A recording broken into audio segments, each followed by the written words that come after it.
Alright, so earlier this week we finally got our first gameplay view of the one character everyone's been wanting to play in the Marvel's Avengers video game, and that's Spider-Man. So, and based on the reaction to this, like, the gameplay was terrible, but like, it's not really surprising because the game is just trash.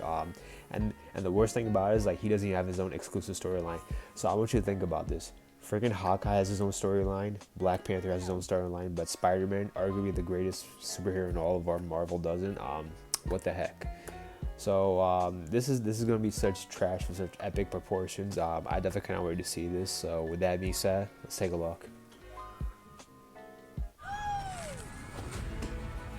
Finally, on November 30th, Spider-Man is swinging his way into Avengers. If you're playing on PlayStation, that is. I recently got the chance to spend 2 hours hands-on with Crystal Dynamics' latest addition to the roster and see everything the web slinger has to offer. I came away looking so bad compared to more, but a little Insomniac about Spider-Man. what it is I'll actually be doing with them. I like the costume though. Quick note here before we get going that all the footage you're seeing here has been provided by the developers and this not looks by us, so may this not looks so bad. Exactly what I'm going to be describing here. Peter Parker's introduction to Avengers is slightly different to previous DLC characters. Called a hero event instead of an operation, Spidey doesn't have any of his own story missions, but instead feels more akin to a character joining a hero shooter roster. As with every other Avenger, Spider-Man comes complete with his own unique moveset and slots right into the frantic action. With a combat style largely centered on quick evades, perfect this is just so bad. Play somewhat similar to a more nimble Black Panther. I mean, just burn this game away. Punches and kicks, every now and then a more Spidey-like contextual animation will trigger, which feels entirely in keeping with the character. As with any of the Avengers, he also has 3 heroic I mean, we all knew Insomniac Spider-Man was going to be better, but I didn't think it was going to be this bad. For crowd control, but also inflicts the new webbed status effect onto enemies. Once that status effect bar is full, a webbed enemy becomes incapacitated and much easier to take down. The Spider Drone is a patrolling AI companion that fires webs at any foe that wants. Why does he get a drone? Like, you can choose they're really trying to make him like Iron Man Jr.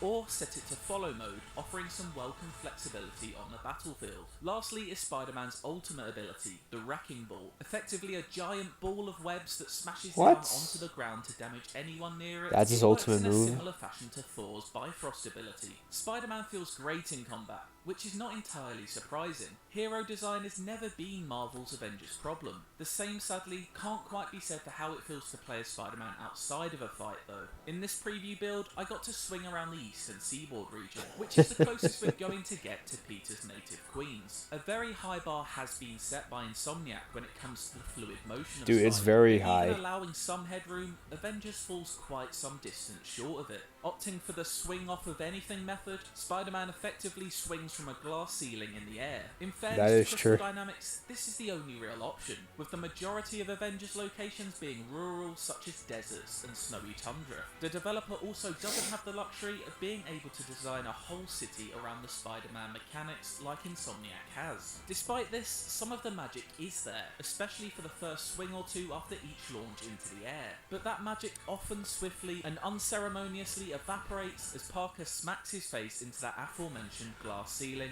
and all sense of momentum is lost. The lack of true swinging freedom is noticeable, and while maybe it's unfair to compare it with the Insomniac version, it's honestly questionable whether the swinging here feels any better than Spider-Man 2 did on the PlayStation 2. All illusions are broken once you attempt to swing moderately high into the air and hit that invisible barrier, something that also affects wall running, which just stops you ascending somewhere past the 15th story like an out-of-service elevator. Stay low and you can build up some decent momentum, but show much ambition and you'll be met with some pretty restricted forces. Describing Spidey's arrival as a hero event instead of an operation is basically code. I'll say this, the one thing I like about this is his costume. And that's exactly what you're getting. Apart from a short cutscene introducing Spider-Man to the rest of the team, the rest of what I saw of Peter's plotline about his suspicious chemical company was told through audio files, mainly emails and text messages read aloud, obtained once certain objectives were completed. These objectives are all standard Avengers fare that long-term players will be familiar with, such as perform 25 power attacks or play any 2 missions. Apart from a harm room tutorial, there's no new mission content here.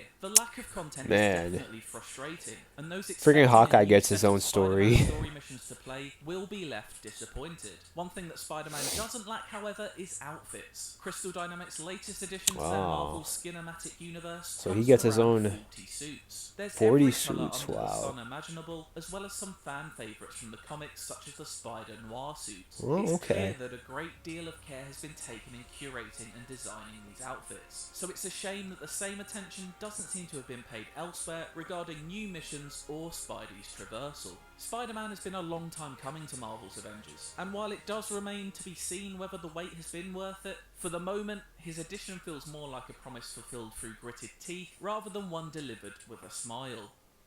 For more Spider-Man in Avengers, why not check out the latest trailer, and for everything else, stick with IGN. Yeah, I was not impressed. Yeah, I mean, we shouldn't be surprised how bad this is. This is coming off like arguably like the worst game we've seen in a while in Marvel's The Avengers. So we all knew the Spider-Man gameplay was going to be bad, especially compared to Insomniac. And insult to injury, like he doesn't even get a story. That's crazy. But yeah, I just want this game to go away. I'm just cannot wait for Spider-Man Insomniac 2. So that's the one we're all waiting for PS5. But yeah, I mean, that's all I gotta say about it. Like, this game needs to like die and just burn in hell. But guys, leave your comments below, like and subscribe. Follow me on Instagram, Sean at Matthew_. Check out.